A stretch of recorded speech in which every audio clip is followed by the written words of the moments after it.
오늘 우리에게 허락하신 말씀을 읽겠습니다. 이사야 35장 1절부터 4절까지의 말씀입니다. 광야와 메마른 땅이 기뻐하며 사막이 백합화처럼 피어 즐거워할 것이다. 사막은 꽃이 무성하게 피어 크게 기뻐하며 즐겁게 소리칠 것이다. 레바논의 영광과 갈멜과 샤론의 영화가 사막에서 꽃피며 사람들이 주님의 영광을 보며 우리 하나님의 영화를 볼 것이다. 너희는 맥 풀린 손이 힘을 쓰게 하여라. 떨리는 무릎을 굳세게 하여라. 두려워하는 사람을 격려하여라. 굳세어라. 두려워하지 말아라. 너희의 하나님께서 복수하러 오신다. 하나님께서 보복하러 오신다. 너희를 구원하여 주신다 하고 말하여라. 이는 하나님의 말씀입니다.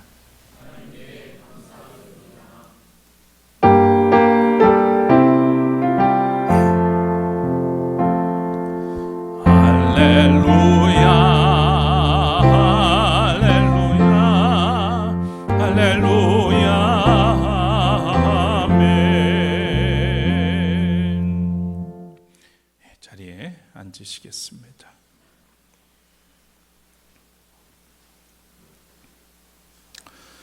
우리는 긴긴 여름 동안 폭염으로 시달려 왔습니다.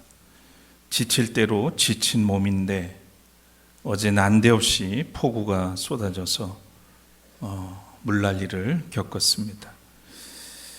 큰 피해를 입은 분들에게 위로의 마음을 전하고 속히 복구돼서 일상을 회복할 수 있기를 소원합니다. 요즘 날씨를 봐도 그렇고 흔하게 보이는 덩굴 식물들, 그리고 동남아에서 흔히 보던 도마뱀도 곳곳에서 발견되는 것을 보면서 이미 우리도 아열대성 기후 속에 살고 있다는 실감을 하게 됩니다. 이제 거부할 수 없는 현실이죠. 슬기롭게 대처하는 지혜도 필요하겠습니다. 언제까지 날씨 탓을 하며 살 수는 없습니다. 남 탓을 하며 사는 것도 식상하죠. 어제나 오늘이나 시대와 변화를 읽고 능동적으로 대처해 나가는 것은 삶의 능력입니다.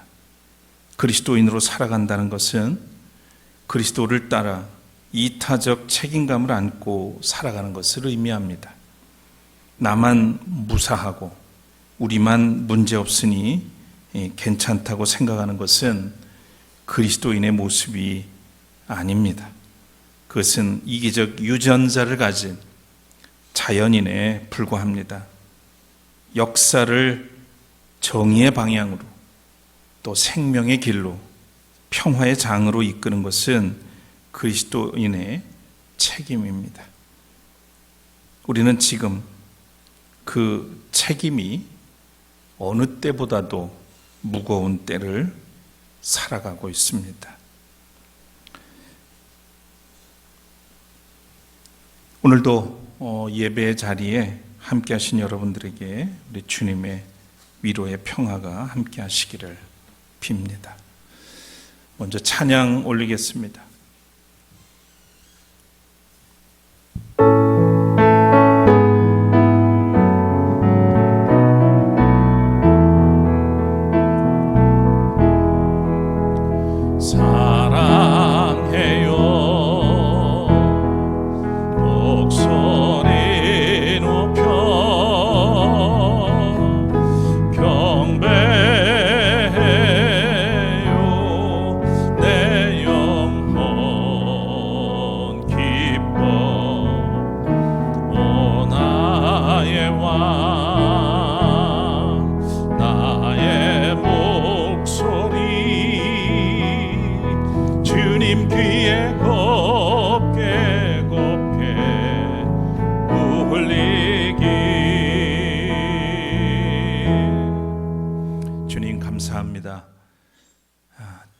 어제는 많은 비가 내려서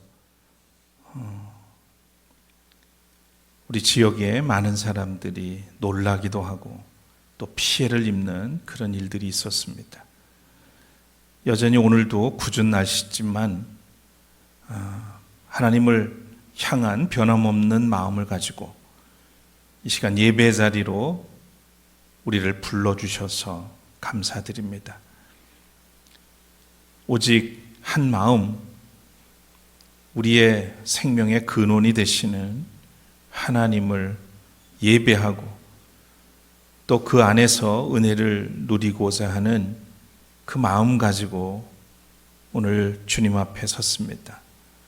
위로해 주시고 또 새 힘을 허락해 주셔서 이 시대의 그리스도인으로 어서 참다운 책임감을 가지고 살 수 있도록 능력 있게 살아갈 수 있도록 이끌어 주시옵소서. 이 시간 주의 말씀 앞에 우리를 부르셨습니다. 성령을 통해서 듣게 하시고 깨닫게 하시고 또한 마음의 결단을 가지고 우리의 일상으로 돌아갈 수 있도록 이끌어 주시옵소서. 부족한 종에게도 주의 성령이 함께해 주시고 온전히 주의 뜻을 전할 수 있도록 이끌어 주시옵소서. 모든 영광을 주께 돌리며 예수 그리스도 이름으로 간절히 기도드립니다. 아멘. 이제 예배 시작한 지 한 25분쯤 돼 가는데요. 날씨가 굳어서 그런지 한없이 몸이 처지는 것 같습니다. 여러분의 눈꺼풀들도 자꾸만 내려앉는 것 같고, 참 뭐가 이렇게 주변의 모든 일들이 신나야 좀 웃고 예배 자리도 좀 즐겁게 오고 그럴 텐데 여러 가지들이 우리의 마음을 무겁게 하는 것 같습니다. 그래도 우리는 이겨내야 합니다. 남이 대신해 줄 수가 없어요. 제가 신학대학 시절에 그 학교에 종교음악과가 있었어요. 해마다 늦은 가을이 되면 보통 아마 11월쯤 됐던 것 같습니다. 합창 연주회가 있었습니다. 대체로 또 뭐 학교에서 전교생을 대상으로 해서 또는 지역 사람들을 초청해서 하는 그런 음악회다 보니까 크게 합창단을 꾸려야 되는 거죠. 근데 종교음악과 학생들만으로는 너무 부족합니다.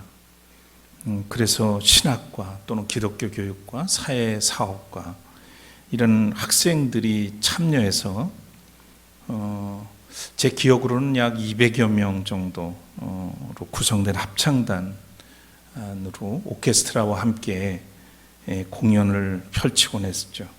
저는 3학년 때 그 틈에 끼어서 핸델의 메시아 연주에 참여한 적이 있습니다. 한국의 합창의 대부라고 불리는 나영수 선생님이 지휘를 맡으셨었고요. 제가 그 연주를 마친 후에 그때 경험했던 감격을 사실 저는 잊을 수가 없어요. 그때 아마 종교음악과 학생들은 이걸 매년 해야 되니까 아마 되게 힘들었을 거고 끌려다니듯이 그렇게 했을 건데 저는 제가 원해서 했던 거라 그 연습도 많이 하고 그랬음에도 불구하고 참 즐겁게 했던 기억이 있고요. 그래서인지 연주회를 마치고 나서 오는 그 감동은 더 컸던 것 같습니다. 지금도 어디선가 이 메시아의 서곡이 들려오거나 또 합창곡이 나오면 저도 모르게 몸이 반응을 하고요. 그때 그 무대를 떠올리게 됩니다. 어쨌든 두고두고 멋진 기억으로 남아 있습니다. 아실 테지만 이 핸델의 메시아, 핸델의 오라토리오 이 메시아는 총 3부로 구성되어 있죠. 1부는 예언과 탄생, 2부는 예수의 순환과 속죄, 제3부는 부활과 영원한 생명을 주제로 해서 아리아와 또 합창으로 되어 있습니다. 많은 분들이 이 핸델의 메시아 그러면 할렐루야를 떠올리죠. 근데 이 작품의 내용 중에 상당한 부분은 이사야서가 인용이 되었습니다. 그 중에 제1부 예언과 탄생에 나오는 아주 유명한 합창곡이 있어요. 우리 위에 나셨다라고 하는 합창이죠. 우리를 위해 나셨다 하나기, 우리를 위해 하나기, 우리를 위해 나셨다 하면서 이렇게 지금 막 나가는 곡이죠. 이사야서 9장 6절의 말씀을 배경으로 이 곡이 만들어진 겁니다. 이는 하나기가 우리에게 낳고 한 아들을 우리에게 주신 바 되었는데 그의 어깨에는 정사를 메었고 그의 이름은 기묘자라 모사라 전능하신 하나님이라 영존하시는 아버지라 평강의 왕이라 할 것임이라. 이 말씀이 기초가 되어져서 만들어졌습니다. 자, 우리는 지난 몇 주간 지혜 문학인 시편, 잠언, 전도서를 차례로 순례했습니다. 그러나 오늘부터 다시 인간의 역사를 무대로 인간의 역사를 하는 그런 무대로 다시 돌아가서 예언자들을 통해서 일하시는 하나님의 구원을 순례하려고 합니다. 솔로몬 이후 남과 북으로 분열된 이스라엘의 역사는 점점 더 악한 길로 빠져들고 있었습니다. 왕들의 타락과 횡포, 부도덕한 지도자들, 극도의 불신과 절망을 살아가는 이스라엘 백성들은 예루살렘과 온 나라를 어둠의 세계로 물들이고 있었습니다. 이때 하나님은 예언자들을 부르시고 그들을 통해서 하나님의 심판이 다가오고 있음을 백성에게 알리셨습니다. 하나님의 부름을 받은 오늘의 예언자는 이사야입니다. 이사야에 관한 말씀을 나누기 전에 구약 성서에서 하나님의 통치하심의 통로로 등장하는 삼중직에 관한 말씀을 먼저 좀 살펴보려고 합니다. 제가 앞서 언급해 왔던 것들이 있죠. 출애굽 사건과 시내산 언약에서 하나님은 이스라엘 민족을 거룩한 백성, 제사장 나라로 선택하시고 하나님의 백성으로 삼으셔서 새로운 역사를 시작하셨습니다. 하나님은 이때부터 섬기는 종들을 두셨습니다. 첫 번째는 모세와 여호수아였고 후일에는 왕을 세워서 이 일을 감당하게 하셨습니다. 두 번째는 아론을 시작으로 하는 제사장들입니다. 이스라엘 역사의 전반부는 이렇게 왕권직 그리고 제사장직을 통해서 하나님과 하나님 백성 사이를 섬기게 하는 그런 통로로 삼으셨습니다. 그러나 솔로몬 이후 이스라엘 역사 후반부에 들어서면서 왕국은 분열되고 왕과 왕실, 제사장과 성전은 계속 타락의 늪으로 빠져들었죠. 그래서 공의로우신 하나님은 이에 진노하시고 심판의 칼을 들어 올리셨습니다. 그러나 그것으로 끝난 것이 아니고 은혜와 자비가 많으신 사랑의 하나님은 다른 통로를 또 만드셔서 이스라엘 민족을 구원하시려 했습니다. 이때 하나님께서 들어쓰신 새로운 통로가 바로 예언자입니다. 예언자들을 통해서 백성들에게 하나님의 심판을 경고하고 그들이 죄에서 돌이킬 수 있는 기회를 주셨죠. 따라서 이 예언자직은 제사장직, 왕직에 이어 하나님께서 세우신 세 번째 거룩한 직임이었습니다. 세습으로 이어진 왕직과 제사장직과는 다르게 예언자는 하나님의 계시와 부르심을 직접 받고 응답한 하나님의 종이었습니다. 많은 경우 부르심을 받을 때 예언자들은 나는 입술이 부정한 사람입니다 라는 고백으로 자격이 없음을 아뢰곤 했죠. 그 중에 대표적인 예언자가 바로 이사야였습니다. 예언자는 하나님의 부르심을 받고 하나님의 말씀을 직접 전하는 전령, 메신저, 그리고 보는 자라고 할 수 있습니다. 예언자는 자기가 하고 싶은 말을 하는 사람들이 아니었습니다. 여호와 하나님이 말씀하시기를 하면서 대언하고 선포하는 자들이었죠. 그러나 예언자는 동시에 보는 자들이었습니다. 역사의 진행과 징조를 보고 그 속에서 말씀하시고 또 역사하시는 하나님을 보고 말씀을 경청하면서 하나님의 심판과 구원을 외치는 사람들이 바로 예언자들이었습니다. 예언자는 점쟁이나 또는 복술가가 아니죠.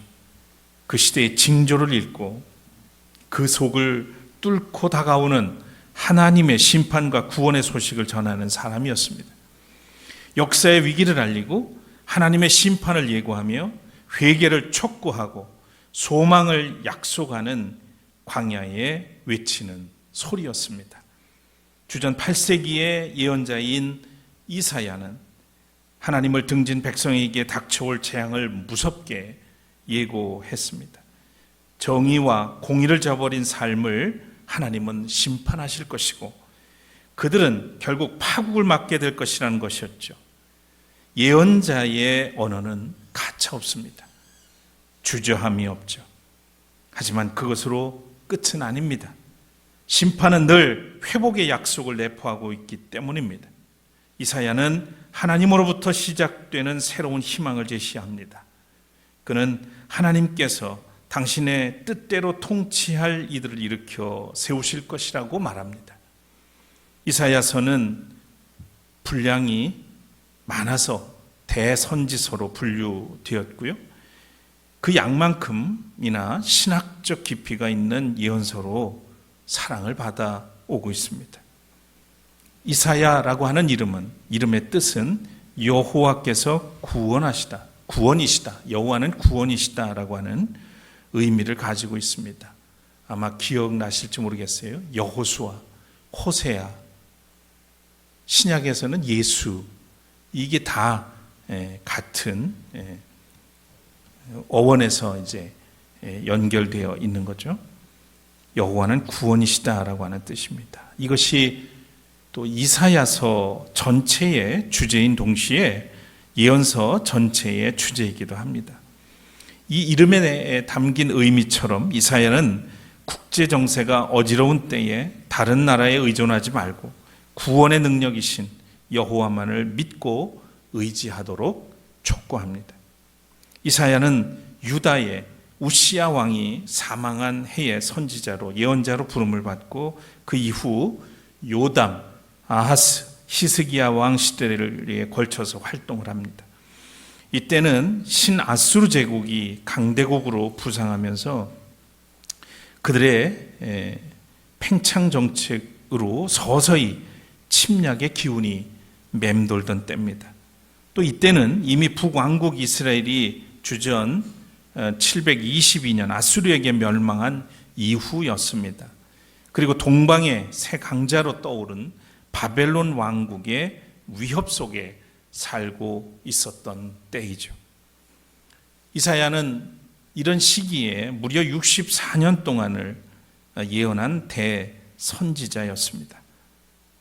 이사야는 이방 나라들, 예컨대 아수르, 바벨론, 블레셋, 모압, 두로와 시돈, 애굽의 심판도 예언했지만 그보다는 자기의 조국 남왕국 유다를 향해 신랄한 예언을 쏟아냈습니다. 이사야는 하나님이 세상을 통치하신다는 사실을 잊지 말라고 말합니다. 하나님은 인간이 만들어낸 무질서와 혼돈에 진노하시지만 그래서 심판의 불을 보내시지만 희망의 씨를 남겨놓으신 분이시라는 겁니다. 석과불식이라는 말이 있어요. 석과라고 하는 것은 종자가 되는 과실을 가리키는 말입니다. 농부는 아무리 배가 고파도 이듬해 농사를 위해서 골라두었던 씨앗까지 먹어치우지 않습니다. 이게 생명을 이어가는 비결이죠. 하나님의 역사, 섭리 또한 그렇습니다. 예언자는 앞서서 다른 사람들보다는 앞서서 보는 사람입니다. 또 하나님의 눈으로 역사를 해석하고 선포하는 사람이죠. 그래서 그는 풍요 속에 깃든 파멸도 보지만 절망 속에서 희망을 보고 메마른 광야에서 피어날 꽃들을 바라봅니다. 오늘 읽은 본문 이사야 35장 1절과 2절 말씀을 다시 보겠습니다. 같이 한번 읽으실까요? 광야에 메마른 땅이 기뻐하며 사막이 백합화처럼 피워 즐거워할 것이다. 사막은 꽃이 무성하게 피어 크게 기뻐하며 즐겁게 소리칠 것이다. 레바논의 영광과 갈멜과 샤론의 영화가 사막에서 꽃피며 사람들이 주님의 영광을 보며 우리 하나님의 영화를 볼 것이다. 자, 이것은 메마른 땅에 피어날 자연의 기적을 노래하기 위한 것이 아니라 광야와 같은 현실, 사막과 같은 현실 속에서 지속될 하나님의 은총을 예언자가 비전의 언어로 표현한 겁니다. 예언자의 이런 비전은 가만히 있어도 그렇게 될 것이라는 낭만적인 얘기일까요? 아니면 하나님이 주신 가능성을 가지고 그런 세상을 만들라는 명령으로 읽어야 할까요? 예언자의 위치와 상황을 우리가 이해한다면 이것은 마땅히 후자가 맞을 겁니다. 특히 하나님의 나라는 그냥 저절로 이루어지지 않습니다. 하나님의 사람들을 통해서 가꾸고 이루어가는 나라가 하나님의 나라고, 하나님의 뜻도 물론 하나님께서 능력이 있으셔서 스스로 이루실 수 있는 분이지만 그 일을 홀로 하지 않으십니다.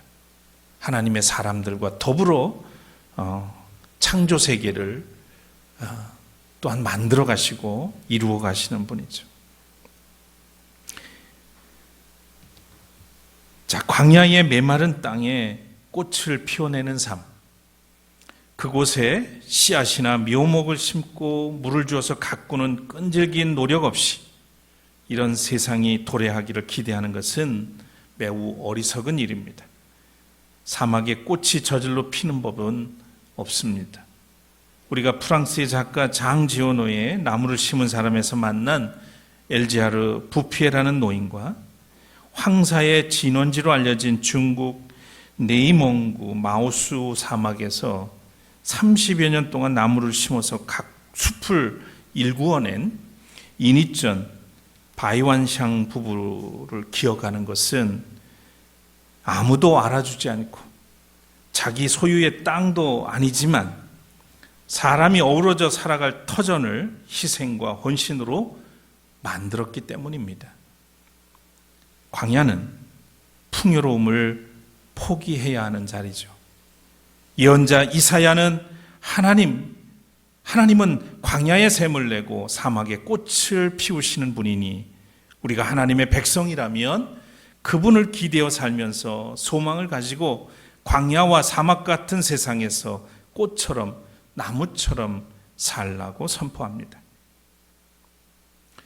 우리는 지난 수년간 코로나 팬데믹이라고 하는 황량한 광야와 사막을 지내왔습니다.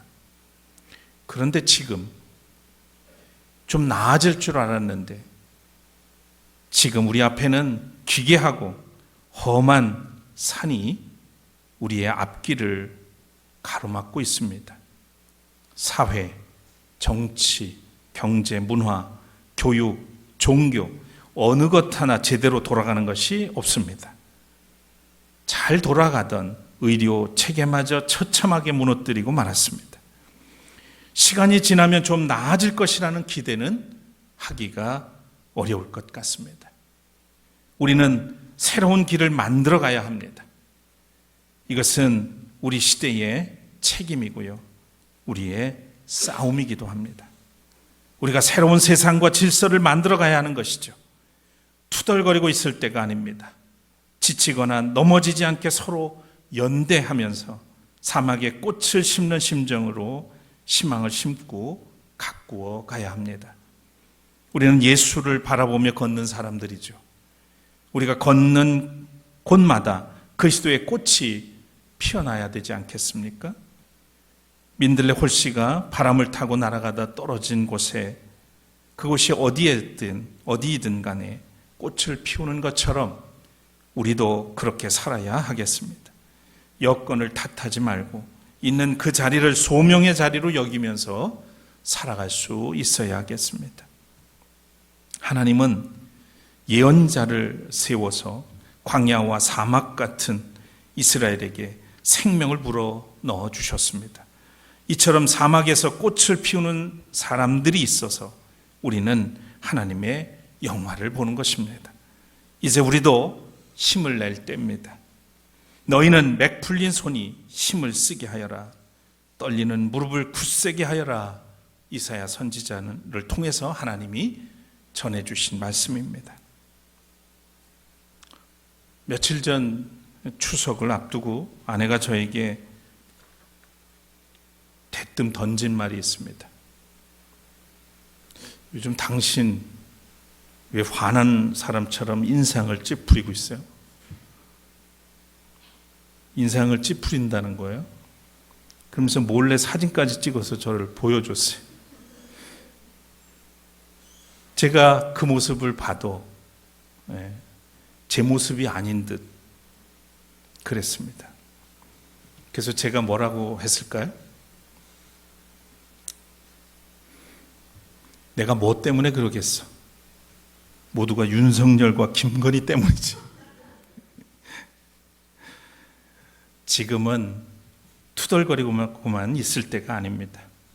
무릎을 굳세게 해서 몸을 일으켜야 할 때인 거죠. 작은 일부터 우리가 함께 시작해 봤으면 좋겠습니다. 주위 사람들에게 건네는 친절한 말 한마디, 다정한 미소가 평화로운 관계를 만들고 사회를 조금 더 밝게 만듭니다. 일부러 인상을 쓰며 살 이유는 없죠. 속도가 아니라 방향이 중요합니다. 좀 더디더라도 우리가 한 걸음 한 걸음 무릎을 굳세게 해서 몸을 일으키고 나아가다 보면 우리를 통해서 하나님의 정의를 반드시 이루실 겁니다. 광야와 사막에 꽃을 피우시겠다 하신 하나님의 때에 우리가 그 때를 기억하고 따라야 합니다. 힘 있는 사람들은 연약한 이들의 짐을 나눠지고 걸으면 됩니다. 그것이 사랑의 연대라고 하는 거죠. 오늘 본문 4절에 예언자의 선포를 보십시오. 두려워하는 사람을 격려해라. 어떻게 격려하라고요? 굳세어라. 두려워하지 말아라. 너희 하나님께서 복수하러 오신다. 하나님께서 보복하러 오신다. 너희를 구원하여 주신다. 여기서 복수나 보복은 다른 의미로 우리를 구원하러 오신다는 다른 표현이라고 볼 수 있겠습니다. 두려워하는 사람을 격려하고 하나님이 함께 하신다는 사실을 일깨워주는 사람이 시대의 책임을 감당하는 사람, 예언자적 삶을 사는 것입니다. 교회는 바로 이런 사람들의 모임이어야 합니다. 비록 우리가 자주 모이지는 못하지만 일상의 신앙으로 세상 곳곳에 흩어져 나아가서 정의와 생명과 평화의 씨를 뿌리는 사람들, 하나님 나라의 꽃을 피우는 사람들이어야 하겠습니다. 광야에 샘이 솟고 사막에 꽃이 피어나는 세상, 이 아름다운 소망을 가슴에 품고 예언자의 심정으로 오늘도 내일도 하나님의 일에 힘쓰는 우리 샘터 가족들 되시기를 축복합니다. 거듭의 기도 드리겠습니다.